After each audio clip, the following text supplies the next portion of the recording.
The weight of the faded photograph pressed heavily in Ruth's trembling hand. A smiling Clifford, his arm a comforting weight around her shoulders. A snapshot from a life that felt impossibly distant. 10 years. A decade swallowed by silence, punctuated only by the gnawing ache of unanswered questions. Clifford, her husband, the steadfast anchor of her world, had simply evaporated, leaving behind a note as cruel as it was cryptic. "I have to go. Don't look for me." That note, a jagged shard of paper against the smooth fabric of their life, had ripped through Ruth's reality. The familiar streets of Havenwood, usually a balm to the soul, now felt like the bars of a gilded cage, trapping her in a perpetual state of grief and suspicion. Whispers, sharp and persistent, clung to her like shadows, a toxic blend of pity and morbid curiosity. The townsfolk, once her friends and neighbors, now regarded her with a mixture of sympathy and a dark, unspoken question. What kind of man abandons his wife without a backward glance? Sheriff Moore, a man whose face bore the map of countless sunrises and unspoken secrets, had navigated the initial investigation with a weary professionalism. But Havenwood, beneath its veneer of small-town charm, harbored its share of buried truths, and Clifford's vanishing act became another cold case, a faded entry in the local annals of unsolved mysteries. Yet, Ruth refused to let Clifford become a ghost, a forgotten footnote in her history. A stubborn ember of hope flickered within her, refusing to be extinguished by the relentless winds of despair. She clung to the belief, irrational perhaps, that he was still alive, somewhere out there, needing her. Her grief, a raw and festering wound, slowly transmuted into a steely resolve, a relentless quest for the truth. Her love for Clifford, tested by time and silence, became the fuel that propelled her forward. Her solitary investigation led her to Chanel, a former colleague of Clifford's at the sprawling tech campus just outside Havenwood. Chanel, a woman whose sharp intellect was often masked by a carefully constructed wall of guardedness, was initially hesitant, her words measured and cautious. But when Ruth produced the faded photograph, a ghost from a shared past, a flicker of something recognition, perhaps even fear, crossed Chanel's carefully composed features. Clifford was different, Chanel finally admitted, her voice dropping to a near whisper, as if the very walls had ears. He was brilliant, undeniably so, but he carried a weight, a darkness that he kept shrouded, a secret he guarded fiercely. Chanel revealed that Clifford had been deeply immersed in a highly classified project at Quantum Leap Technologies, a venture so sensitive that its very existence was whispered about in hushed tones. The project had consumed him, transforming him from a jovial, open man into someone increasingly paranoid, his eyes constantly scanning for unseen threats. He had spoken of powerful individuals, of dangerous secrets that lay hidden beneath layers of corporate gloss, of a vast conspiracy that snaked its way into the highest echelons of government, its tendrils reaching into places Ruth couldn't even imagine. Ruth, initially grounding herself in skepticism, felt a seed of unease begin to sprout within her. Could Clifford's disappearance be more than just a personal betrayal, a sudden, inexplicable departure? Could it be tangled in something far more complex, something inherently dangerous? Her quest took her to the dusty fringes of Havenwood, to a dilapidated trailer tucked away in a forgotten corner of the woods, the dwelling of Rose, a reclusive hacker whose reputation preceded her like a digital ghost. Rose, a woman whose brilliance was matched only by her cynicism, had been tracking Clifford's digital footprint in the weeks leading up to his vanishing. She revealed a trail of encrypted files, clandestine communications with anonymous sources, and a digital breadcrumb trail that hinted at a dangerous game played in the shadows of the internet. "He was dancing with devils," Rose stated bluntly, her voice laced with a grim satisfaction that bordered on morbid fascination. "He thought he could expose them, bring their empire crashing down. But he was just a pawn, a small fish swimming in a very deep, very dark ocean." Rose, with a few keystrokes, conjured fragments of encrypted messages onto her monitor, cryptic exchanges that spoke of Project Nightingale, a shadowy operation that involved the clandestine collection of data, advanced surveillance technology that blurred the lines of privacy, and the insidious manipulation of information on a scale that chilled Ruth to the bone. The more Ruth delved into Clifford's digital world, the more she realized the devastating truth. His disappearance wasn't a spontaneous act of abandonment. He had stumbled upon something monstrous, a truth so explosive that it had forced him to vanish, to sever all ties to protect those he loved. A chilling realization began to dawn within her. Someone had silenced him, had orchestrated his disappearance. The note, the cryptic message that had haunted her for a decade, wasn't an explanation. It was a warning, a desperate attempt to shield her from the storm that had consumed him. Her investigation led her to the skeletal remains of a deserted warehouse on the outskirts of Havenwood, a place that had surfaced in one of Clifford's fragmented messages, a digital whisper in the dark. Inside, amidst the dust and decay, she discovered a hidden room, a makeshift lab that hummed with the ghosts of forgotten technology, filled with outdated computers and a tangle of electronic equipment. The room was a digital graveyard, a silent testament to Clifford's clandestine work. And there, lying on a dusty table, was a hard drive, its surface cold and metallic.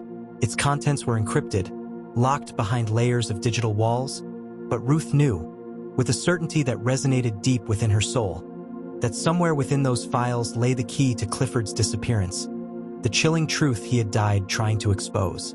Clutching the hard drive like a precious artifact, Ruth returned to Rose's secluded trailer. Under the flickering glow of multiple monitors, Rose, her fingers flying across the keyboard with practiced ease, began the arduous task of cracking the encryption. The digital locks were formidable, a testament to Clifford's own skills, but Rose, driven by a mixture of fascination and a grudging respect for Clifford's intellect, chipped away at the digital walls, bite by agonizing bite. Finally, after hours of relentless work, the encryption shattered. The files spilled onto the screen, a torrent of data that painted a horrifying picture. Project Nightingale was real, a government-sanctioned operation that had crossed ethical boundaries, engaging in the illegal surveillance of American citizens on a massive scale, their every digital footprint tracked, their privacy systematically violated. Clifford hadn't been a thief or a traitor.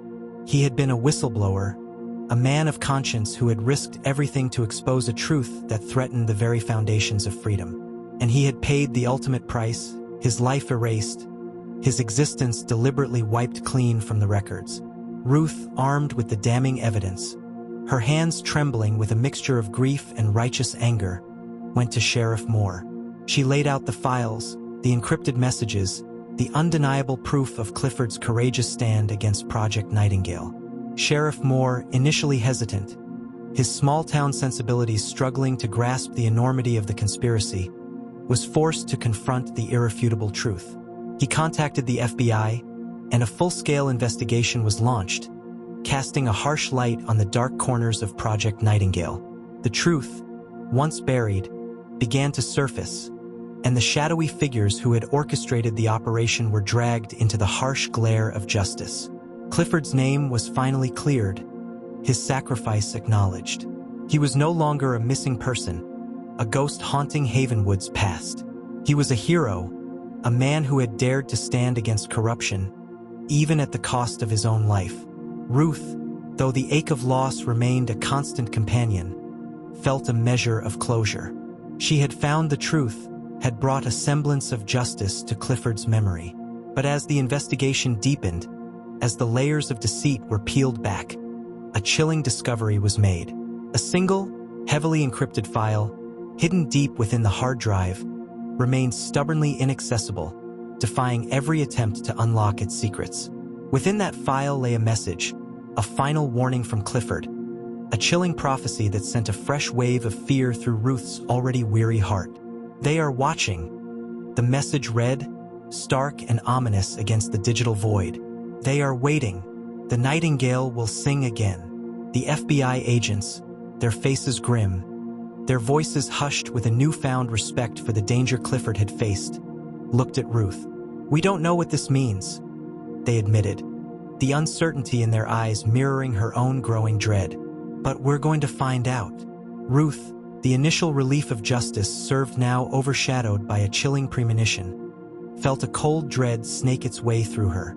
Clifford's disappearance, she realized with a sickening certainty, was not the end of the story.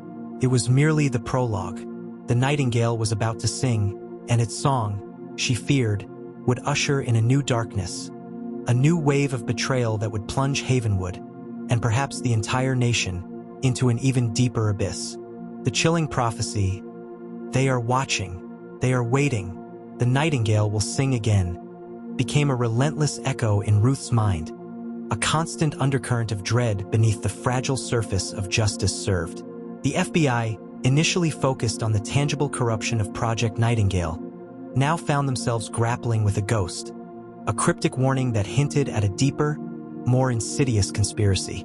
The final encrypted file, a digital fortress, remained stubbornly locked, guarding secrets that felt increasingly vital. Days bled into weeks, the hum of the FBI's cyber team a constant backdrop to Ruth's unease.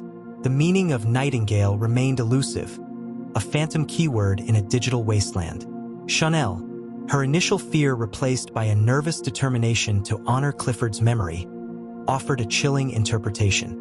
Project Nightingale was just the surface, she said, her voice tight with a newfound understanding. It was the training ground, the infrastructure. They were building something far more sophisticated. She theorized that Project Nightingale's surveillance capabilities were merely a stepping stone, a means to gather the raw data needed for a more terrifying objective, the manipulation of human consciousness. Chanel spoke of advanced algorithms, of neural interface technology that could subtly influence thoughts, emotions, even memories. "They weren't just watching us," she whispered, her eyes wide with a chilling realization. "They were learning how to control us." Rose, the reclusive hacker, her skepticism battling with a growing sense of alarm, corroborated Chanel's fears. She had detected faint anomalies within the residual data streams of the deactivated Project Nightingale servers. Whispers of code that hinted at experiments in dream manipulation and the implantation of false memories. "They were playing God," Rose stated flatly, her usual cynicism replaced by a grim fascination, trying to rewrite the very fabric of human experience. The FBI, initially hesitant to delve into such fringe theories, were swayed by the undeniable expertise of Chanel and Rose, and by the chilling consistency of Clifford's final warning. The Nightingale, they began to suspect, wasn't just a code name. It was a trigger, a key to unlocking a new phase of their operation. Ruth, haunted by fragmented memories and unsettling dreams that felt foreign and invasive, felt the chilling implications of their theories firsthand. Was her own mind being targeted? Were the whispers in her sleep the echoes of a technology she couldn't comprehend? Clifford's desperate plea, "Don't look for me," resonated with a new urgency. Had he foreseen this? Had he tried to shield her from a danger that was only now beginning to materialize? Her investigation led her back to Quantum Leap Technologies, the belly of the beast. The facility was now under intense scrutiny, but Ruth felt a pull towards the places Clifford had frequented, the hidden corners he might have explored. She discovered a sublevel, a restricted research wing that had been hastily sealed off after Clifford's disappearance. With the help of a sympathetic, low-level employee who still mourned Clifford's loss, Ruth gained access. The air in the sublevel was cold, sterile, and hummed with a residual energy that prickled her skin. The labs were filled with strange devices, their purpose inscrutable: neural interfaces, sensory deprivation tanks, and machines that pulsed with an eerie, rhythmic light. She found a series of video logs, recordings of early experiments, their content deeply disturbing. Subjects, their heads encased in strange headgear, spoke of vivid, manufactured dreams, of memories that felt real but were demonstrably false. The logs documented the gradual refinement of the technology, the increasing sophistication of their methods. And then she found a recording of Clifford. He looked gaunt, exhausted, but his eyes burned with a fierce determination. "They're close," he whispered into the camera, his voice barely audible above the hum of the machines. "They're about to activate the Nightingale. It's a key to rewriting everything. You have to find a way to stop it, Ruth. You have to." The recording cut off abruptly. Ruth's blood ran cold. The nightingale wasn't just a signal. It was an activation sequence, a command to unleash this terrifying technology on a wider scale. And Clifford had been on the verge of stopping it. She contacted the FBI, her voice tight with urgency. She described the sublevel, the experiments, Clifford's final message. The FBI, galvanized by her findings, launched a covert operation to secure the facility. But they were too late. By the time they breached the sublevel, the main control room was empty. The key devices were gone. Only a faint, high-pitched whine lingered in the air, a ghost of the technology that had vanished. However, they found something else. A series of encrypted schematics detailing the architecture of a mobile broadcasting system capable of transmitting the dream manipulation signals across entire metropolitan areas. And a single, chilling note, scrawled in a familiar hand. They underestimated the reach of the song. The nightingale will be heard everywhere. The note was Clifford's, but it wasn't a warning. It was a taunt, a confession. The FBI agents exchanged horrified glances. Ruth felt a sickening lurch in her stomach. Clifford hadn't been trying to stop them. He had been playing a deeper game. His final message hadn't been a plea for help. It had been a calculated misdirection. As the realization dawned, a news report flashed on a nearby monitor. Sporadic incidents of mass disorientation were being reported in major cities across the United States. People were experiencing vivid hallucinations, shared dreams, a blurring of the lines between reality and illusion. The symptoms matched the early experiments documented in the sublevel. The nightingale had sung. Ruth stared at the screen, her mind reeling. Clifford hadn't been a hero. He had been something else. Something far more complex, far more dangerous. The power shift wasn't external. It was internal. The man she had loved, the man she had mourned, had been working with them all along. Then her phone buzzed. An encrypted message. A single word, awake. The message was from a number she didn't recognize. But the tone, it felt familiar, cold, calculating. A slow, chilling smile spread across her face. Clifford. He was alive, and he was waiting. The single word, awake, pulsed on Ruth's phone screen, a digital heartbeat in the sudden silence of the command center. The blood in her veins ran cold, a stark contrast to the chaotic whirl of sirens and panicked reports flooding the room. Clifford. Alive. The realization was a brutal punch, shattering the carefully constructed narrative of heroism and sacrifice. The man she had mourned, the man she had sought justice for, was not a victim, but a phantom, a player in a game far more intricate and terrifying than she had ever imagined. The fragmented news reports painted a disturbing picture. Cities across the nation were descending into a shared delirium. Vivid hallucinations, shared nightmares, a collective fracturing of reality. The nightingale's song was a symphony of chaos, and Clifford, it seemed, was its conductor. Detective Reynolds, his face etched with grim determination, watched Ruth's reaction with a wary gaze. He had seen the shift in her demeanor, the dawning horror morphing into a chilling understanding. That message, he said, his voice low. Who is it from? Ruth's mind raced, piecing together fragments of the past, reinterpreting every interaction with Clifford through this horrifying new lens. His paranoia, his secrecy, his final cryptic message, it all pointed to a calculated deception. It's him, she whispered, her voice barely audible. Clifford, he's alive, and he's behind this. The revelation sent a shockwave through the FBI team. The man they had posthumously lauded as a hero was now the prime suspect in a nationwide psychological attack. The power shift was seismic, the betrayal profound. Rose, her face pale but her eyes blazing with a dangerous curiosity, leaned closer to the phone. Can you trace it? She asked, her fingers already flying across her laptop. The answer was immediate and chilling. The message originated from a secure, untraceable server, bouncing through multiple proxies, designed to vanish without a trace. Clifford, it seemed, was still several steps ahead. The focus shifted. The hunt for the nightingale became a hunt for Clifford. But where did a ghost hide? What was his endgame? Chanel, her face a mask of disbelief and anger, recalled Clifford's fascination with neural networks and the power of suggestion. "He believed that reality was malleable," she said, her voice trembling. "That with the right tools you could reshape perception, control belief on a mass scale." The chilling implication hung in the air. Clifford wasn't just unleashing chaos. He was trying to build a new reality, one where he held the reins. The FBI discovered that Clifford, in the months leading up to his disappearance, had been siphoning resources from Project Nightingale, diverting funds and personnel to a clandestine, off-the-books project. Project Chimera.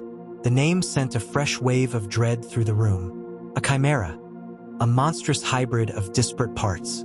What unholy creation had Clifford been building in secret?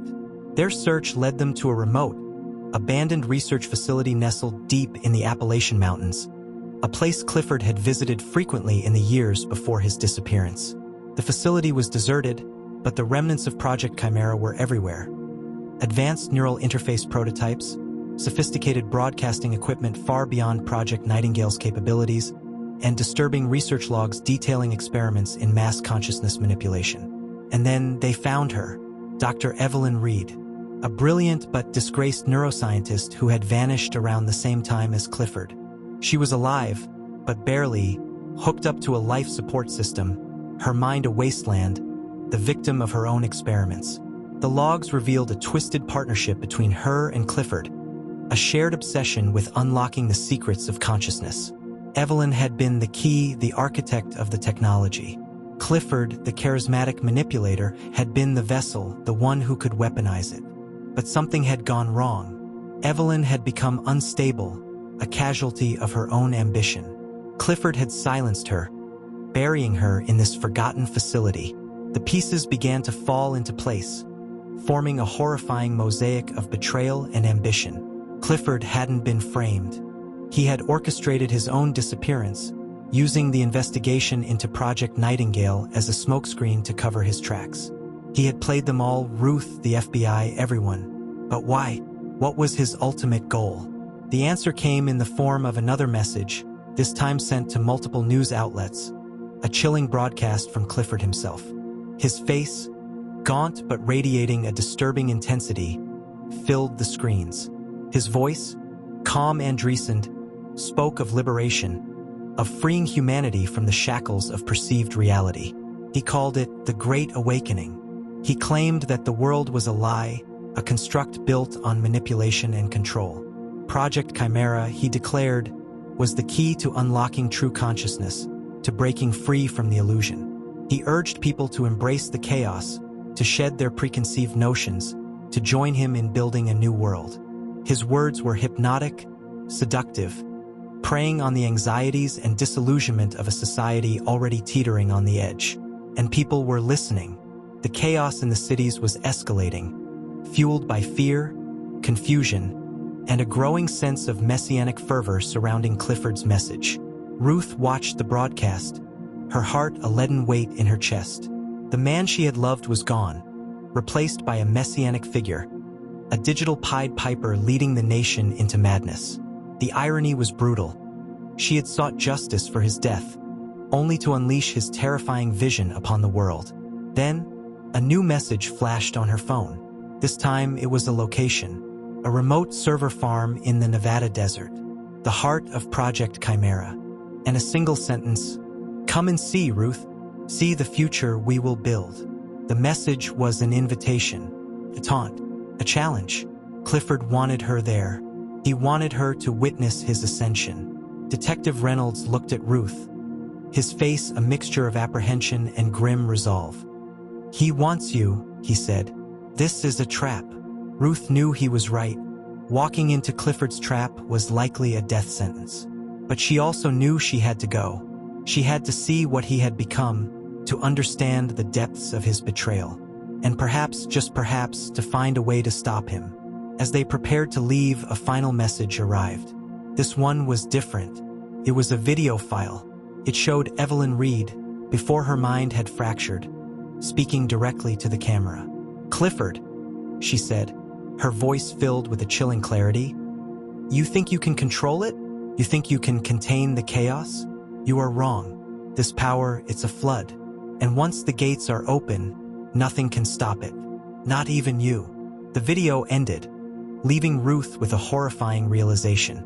Clifford, in his arrogance, had unleashed something he couldn't control. The Great Awakening was spiraling into something far more dangerous, far more unpredictable.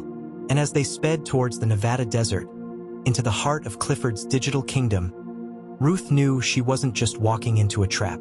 She was walking into a storm of unleashed consciousness, a storm that threatened to consume everything. And at its center, the man she had loved, the man who had betrayed her, was waiting. The black asphalt of the Nevada desert stretched before them, shimmering under the oppressive heat, leading towards the monolithic silhouette of the server farm, Clifford's digital fortress. As they sped towards it, the radio crackled with increasingly frantic reports. The mass disorientation was escalating. Cities were in lockdown, hospitals overwhelmed, the very fabric of reality fraying at the edges. Clifford's Great Awakening was less a liberation and more a descent into shared madness. Detective Reynolds, his hand gripping the steering wheel, his jaw tight, glanced at Ruth. Her face was a mask of grim determination, the shock of Clifford's betrayal hardening into a steely resolve. The video of Evelyn Reed had been a chilling premonition, a stark warning that Clifford was playing with forces he couldn't comprehend. The server farm loomed closer, a fortress of steel and concrete under the vast, indifferent sky. As they approached, the air crackled with an unnatural energy, a faint hum that resonated deep within their bones. It was the sound of Project Chimera, the sound of countless minds being manipulated. They breached the perimeter, encountering minimal resistance. Clifford wasn't trying to stop them. He wanted them here. The interior of the server farm was a labyrinth of humming servers, blinking lights, and the oppressive silence of artificial intelligence at work. Felt like walking into the belly of a digital beast. Following a signal traced by Rose, they descended into the core of the facility, a vast chamber dominated by a colossal neural interface array, a machine that looked like something ripped from a science fiction nightmare. It pulsed with an intense, otherworldly energy, bathing the room in an eerie glow. And there he was, Clifford, standing before the array, bathed in its light, his face serene, almost beatific. He looked different, gaunt, yes, but also transcendent, as if he had shed the limitations of his physical form. "Ruth," he said, his voice calm, devoid of the passion she remembered. "I knew you'd come. You always were predictable in your loyalty." The dramatic irony of his words hit her like a physical blow. Her loyalty had been misplaced, her grief exploited. "What have you done, Clifford?" she asked, her voice trembling with a mixture of anger and sorrow. "This isn't liberation. This is madness." Clifford smiled, a chilling, detached expression. "Madness is merely a matter of perspective, Ruth. I am showing them the truth, breaking them free from the illusions that have held them captive for centuries." He gestured towards the neural array. "This is the dawn of a new consciousness, a collective mind free from the tyranny of individual thought. We will be one, Ruth. We will be free." Detective Reynolds moved to apprehend him, but Clifford simply raised a hand. The air around Reynolds shimmered, and he froze, his eyes glazed over, his weapon dropping to the floor. The power shift was complete. Clifford wasn't just controlling minds remotely. He had a direct connection to the neural array, granting him near-omnipotent control within its reach. Ruth realized the horrifying truth. Evelyn had been right. Clifford had opened a floodgate, but he hadn't controlled the current. The array was amplifying his influence, yes, but it was also feeding back into him, warping his mind, twisting his noble intentions into something monstrous. "You're wrong, Clifford," Ruth said, her voice stronger now, fueled by a desperate resolve. "This isn't freedom, it's control. You're trying to force everyone to see the world through your eyes." Clifford's serenity flickered, replaced by a flicker of irritation. "You don't understand, Ruth. They resist. They cling to their delusions. I am merely guiding them." He turned back to the array, his gaze fixated on the pulsating lights. Soon, Ruth, soon the transformation will be complete. And you can join us. You can finally understand. Ruth knew she couldn't reason with him. The Clifford she had loved was gone, lost within the labyrinth of his own delusions. She had to sever the connection to shut down the array. She scanned the room, her eyes landing on a series of control panels. They were complex, but she recognized some of the basic architecture from the schematics. It was a long shot, but it was her only chance. As Clifford became increasingly engrossed in the array, his control wavering slightly, Ruth made her move. She sprinted towards the control panels, dodging the energy pulses that flickered around the room. Clifford turned, his eyes narrowing. "What are you doing, Ruth?" "Stopping you," she said, her fingers flying across the controls. Inputting commands she barely understood, guided by instinct and a desperate hope. Alarms blared. The array began to fluctuate wildly, its energy becoming erratic. Clifford cried out, clutching his head, the serene mask finally cracking, revealing the strain beneath. "You can't stop it!" he roared, his voice distorted, echoing through the chamber. "It's too late." But Ruth pressed on, inputting the final command, a desperate override sequence. The array shuddered, a deafening screech tearing through the air. The lights flickered and died, plunging the chamber into darkness. Then, a blinding flash of light erupted from the array, followed by an immense surge of energy that threw Ruth across the room. She slammed against the wall, her vision blurring, the taste of blood in her mouth. When her vision cleared, the array was dark, silent. The humming was gone. Clifford lay on the floor, convulsing, the energy feedback overwhelming his system. The connection was severed.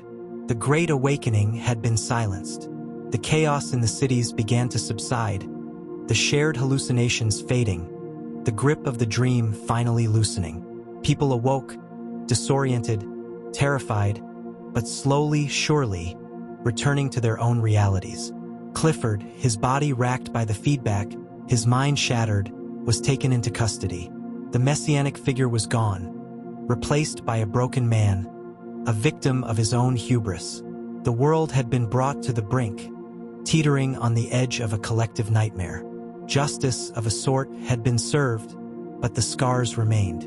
The trust in technology, in connection, had been irrevocably damaged. Years later, the world was still grappling with the aftermath. The events became a cautionary tale, a stark reminder of the fragility of reality and the dangers of unchecked ambition. Ruth, forever changed by her ordeal, dedicated her life to ensuring such a thing could never happen again. But in the quiet corners of the internet, whispers persisted. Rumors of fragments of the chimera technology that had survived. Theories about sleeper agents, individuals subtly influenced by Clifford's initial broadcasts, waiting for a signal. And in the deepest, most encrypted corners, a single message circulated, a chilling echo of Clifford's ambition, a promise that lingered like a shadow in the digital night. The dream is merely dormant. The conductor is silenced, but the symphony will play again. The screen went black. The silence was deafening. The threat remained, unseen, unheard, but undeniably present. The ending was not a conclusion, but a pause, a breath before the next, inevitable movement in a terrifying symphony yet to come.